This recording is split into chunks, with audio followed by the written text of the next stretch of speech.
Assalamu alaikum students. First year class.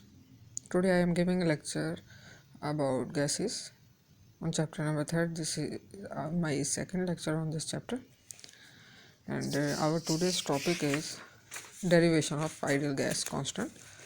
This is very important topic from examination point of view also. And derivation of ideal gas constant are the values and units of R can be calculated by Avogadro's principle very easily. Its value depends upon the units chosen for pressure, volume and temperature. And if we put values of these pressure, volume and temperature, and at STP stands for standard temperature pressure. If we use standard values of temperature, pressure and volume, then we will derive the value of R as follows. R is equal to PV over NT. This is our general gas equation, and putting their values along with units. R is equal to, now we will put values of pressure. Standard value is 1 atmosphere, volume 22.414 decimeter cube, and number of moles 1 mole, and temperature 273.16 Kelvin. R is equal to, and by calculating these values, answer is R is equal to 0.0821 decimeter cube atmosphere per Kelvin per mole. Now we will derive the value of R in SI units. If we use SI units, system international units, then we will get the following result. R is equal to PV over NT, same equation, general gas equation, and is equal to P pressure in SI units 101325 Newton per square meter multiplied by volume in meter cube 0.0241 meter cube divided by and 1 mole into temperature is 273.7 Kelvin, and by putting all these values result is R is equal to 8.3143 Newton per Kelvin per mole, Newton meter per Kelvin per mole. And if we can convert here calories, joules into calories, joules 4.18 for joules, 1 calorie is equal to 4.18 for joules. Now the above value can be divided by 4.4184. Here we are converting energy unit joule into calories, so we will divide the 8.3143 by 4.18, and the result is 1.989 calories per Kelvin per mole. And the next topic is density of an ideal gas. We can also calculate density by using this equation, and for this PV is equal to nRT. This is general gas equation, and N is equal to number of moles equal to mass divided by molar mass, and we will put N value M over M in this general gas equation, and PM, M cross multiplication here, PM is equal to M over V RT. PM is equal to M mass per unit volume, and as you know well, and density D is equal to mass per unit volume, so we can place here density D RT, and D is equal to PM over RT. This is the equation for calculation of the density of an ideal gas. Now we will move students towards Avogadro's law. Avogadro's law statement. For every law, first step is its statement, and statement of Avogadro's law is equal volumes of all the ideal gases at the same temperature and pressure contain equal number of molecules. That is, 1 mole of an ideal gas, every ideal gas here at 273.16 Kelvin, and 1 atmospheric pressure has a volume of 22.414 decimeter cube.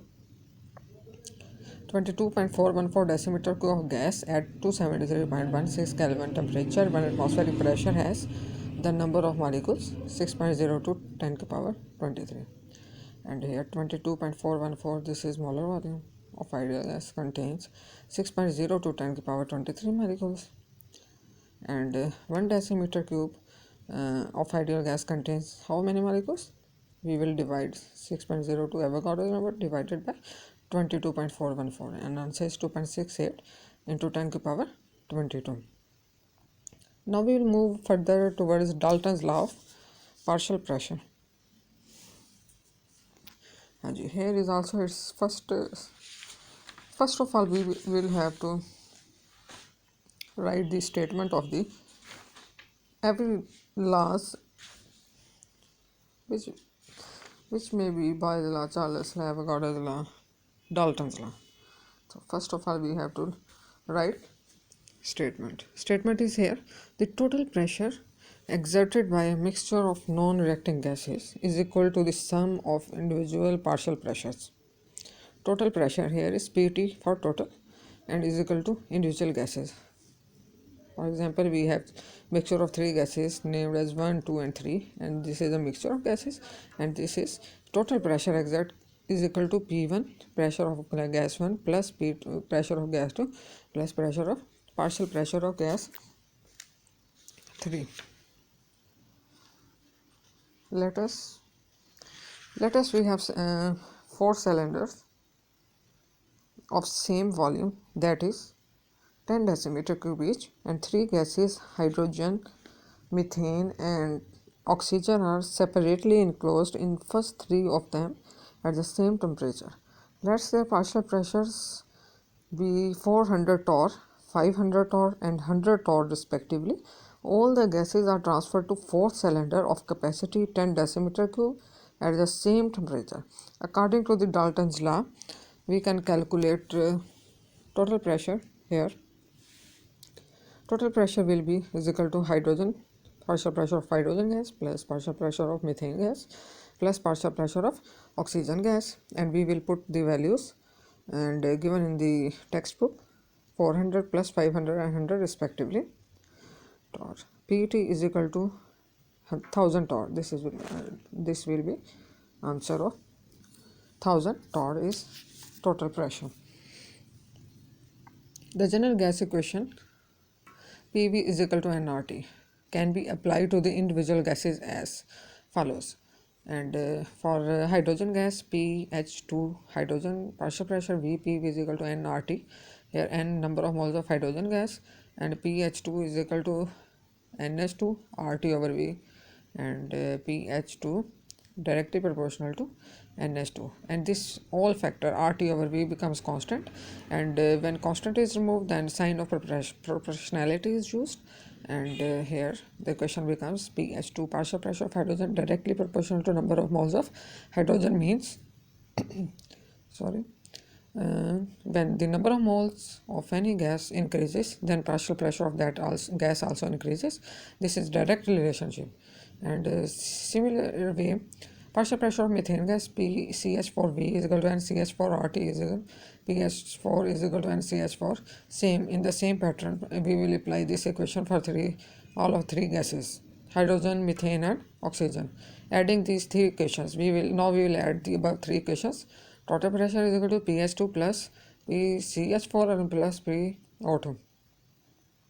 Total pressure is equal to the sum of partial pressure of all gases participating in the mixture, and P2 is equal to NH2, and from the above equations, from this equation we will put values of partial pressure of hydrogen, NH2, and RT over V will be taken as common, and NHCH4 plus NO2, and PT is equal to NT RT over V. This is NT total number of moles. We can replace all three values by T and T. PTV is equal to V will move here and is equal to NT RT. Calculation of partial pressures of gases. This is also calculation for partial pressure. The partial pressure of any gas in a mixture of gases can be calculated. Suppose a mixture of gas A and B contains A and B, two gases. The number of moles of gas A and B are Na and Nb represented respectively, and PV is equal to nRT. General gas equation apply for total pressure here, and PAV equation for gas A, PAV is equal to NART, and for gas B, PBV is equal to NBRT. Divide the first two equations, and now we will divide these two equations: PAV over PTV PAV over PTV is equal to here NART over NTRT, and PA over PT V cancel, and now NA over NRT and RT cancel with RT, NA over NT, and here PA partial pressure of gas is equal to NA over NT multiplied by PT. NA over NT is replaced by mole fraction, because mole fraction number of moles of gas divided by total number of moles, XA mole fraction. PA is equal to XA PT and PB is equal to XB PT. Dear students, this is the expression of for the calculation of the partial pressure of gases. Now we will move towards the applications of Dalton's law, and Dalton's law can also applied in daily life in various ways. First is its application for the calculation of partial pressure. For example, some gases are collected over water in laboratory. The gas during collection gathers water vapors and becomes moist. The pressure exerted by this moist gas is therefore the sum of partial pressures of dry gas and that of water vapors. The partial pressure exerted by the water vapor is called aqueous tension, and mathematically this is P pressure of moist air pressure is equal to dry air pressure plus vapors of water pressure, and P moist is equal to P dry plus aqueous tension, and the pressure exerted by vapors of water is called aqueous tension, and P dry we can calculate it here, it will move here, and P moist is here minus aqueous tension. This is formula for calculation of pressure of dry gas. Second application in the process of respiration. Dalton's law also finds this application during the process of respiration. The process of respiration depends upon the difference in partial pressures. When animals inhale air, then oxygen moves into the lungs, as the partial pressure for oxygen in air is 159 torr, while the partial pressure of oxygen in the lungs is 116 torr. And air moves, and every gas moves by the principle of diffusion, where concentration of that gas is higher, then it will move from higher concentration to lower concentration. That's why when we inhale gas, concentration of oxygen is in air is high, so and it is 159 atmosphere pressure, it will move from air to the lungs by the process of diffusion, and CO2 produced during respiration moves out in the opposite direction, as its partial pressure is more in the lungs than that in air. Number 3. At higher altitudes, pilots feel uncomfortable breathing because the partial pressure of oxygen in the unpressurized cabin is low as compared to 159 torr, where one feels comfortable breathing. Number 4. Deep sea divers take oxygen mixed with an inert gas, say helium, and adjust the partial pressure of oxygen according to the requirement. These, dear students, these are all the applications of Dalton's law of partial pressure, and now this is the end of the today's lecture. Okay, thank you. Allah Hafiz.